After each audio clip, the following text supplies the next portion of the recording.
আপনাকে কি করে ভালো না বাসি ইয়া রাসূলুল্লাহ। যখন আপনি আমাকে ভালোবেসেছেন সেই 1400 বছর আগে, যখন আপনি আমাকে মিস করতেন, আশা করতেন যেন আমার সাথে দেখা করতে পারেন, অথচ তখনও আমি জন্মই হইনি। সেদিন সাহাবীরা আপনার চোখে পানি দেখে বলল, ইয়া রাসূলুল্লাহ, আপনি কাঁদছেন কেন? আপনি বললেন, আমার ভাইদের খুব দেখতে ইচ্ছা করছে। সাহাবীরা বললেন, আমরা কি আপনার ভাই নই ইয়া রাসূলুল্লাহ? আপনি বললেন, না, তোমরা আমার সাহাবী। আমার ভাই হলো তারা যারা আমার পরে আসবে এবং আমাকে কখনো না দেখেও তারা আমাকে বিশ্বাস করবে। মৃত্যুশয্যায় শুয়ে আপনার অন্তরে এই চিন্তা ছিল যে আমাদের পরিণতি কি হবে। উম্মতি উম্মতি বলতে বলতে আপনি আপনার রবের নিকট ফিরে গিয়েছেন। আজ আমরা আপনার উম্মতের অংশ। বিশ্বজুড়ে আপাত দৃষ্টিতে আমরা হচ্ছি সবচেয়ে অপদস্থ, নিরুপায়, পরাজিত, লাঞ্ছিত, অথচ বাস্তবে আপনার উম্মতের অংশ হওয়া যে গোটা বিশ্বের সব সম্পদ পাওয়ার চেয়েও মূল্যবান ব্যাপার। আজ আমার মনে যত আশা, যত আকাঙ্ক্ষা, যত স্বপ্ন, যত চাহিদা, সব কিছু পেয়ে গেলেও নিজেকে এতটা সৌভাগ্যবান মনে করতাম না যতটা মনে হয় আজ আপনার উম্মতের একজন হতে পেরে। কাল হাসরের ময়দানে যখন গোটা মানব জাতি এক নবী থেকে আর এক নবীর কাছে ছুটে যাবে, আল্লাহ যেন বিচার প্রক্রিয়া শুরু করেন এবং প্রতিটি নবী নাফসি নাফসি বলে মানুষকে ফিরিয়ে দিবে।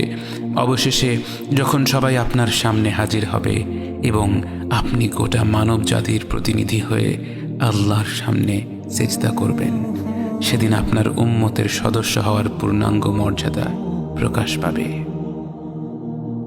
ইয়া রাসূলুল্লাহ, আপনাকে কেন এত ভালোবাসি তা তো ভাষায় প্রকাশ করা যাবে না। তবে যতটুকু ভালোবাসা আপনার প্রাপ্য ততটুকু তো আপনাকে ভালোবাসতে পারি না। কথায় আপনাকে যতটা ভালোবাসি, কাজে তো তেমন করে ভালোবাসতে পারি না। আপনার সুন্নতের অনুসরণ করি ঠিকই, কিন্তু ভিন্ন মতের অনুসারীদের সাথে ঝগড়া না করে থাকতে পারি না। ইবাদতটা নিয়মিত করতে পারলেও এবাদতে আপনার মতো আন্তরিকতা আনতে পারি না।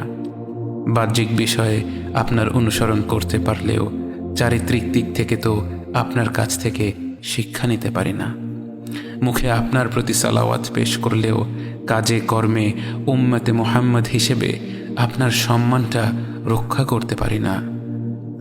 রাসূলুল্লাহ, হাবিবুল্লাহ, নবিয়ুল্লাহ, ইয়া মুস্তাফা, আমরা তো আপনার উম্মত হবার যোগ্য নই, কিন্তু আপনার রব তো সবচেয়ে ক্ষমাশীল। তিনি তো আমাদের যা প্রাপ্য তার চেয়ে অনেক বেশি অনুগ্রহ প্রদর্শন করতে সক্ষম। আপনি আমাদের যতটুকু ভালোবেসেছেন তিনি তো আমাদের এর চাইতেও বেশি ভালোবাসেন। আমরা আমাদের ভুল ত্রুটি সম্পর্কে যতটুকু অবগত তিনি তো তার চাইতেও বেশি অবগত। আমাদের রবের অনুগ্রহের দিকে তাকিয়ে অন্তরে আপনার প্রতি যতটুকু ভালোবাসা রয়েছে সেই ভালোবাসার দিকে তাকিয়ে আজ বুকে আশা বেঁধে রই, খুব শীঘ্রই আপনার দেখা পাবো ইয়া নবী আল্লাহ। খুব শীঘ্রই হাউদে কাউসারের পাড়ে আপনার হাতে তৃষ্ণা মেটাবো ইয়া হাবিব আল্লাহ। জান্নাতের নির্মল বাগানে অনন্তকালের যাত্রায় আপনার সঙ্গী হয়ে ঘুরে বেড়াবো ইয়া রাসূলুল্লাহ সাল্লাল্লাহু আলাইহি ওয়াসাল্লাম।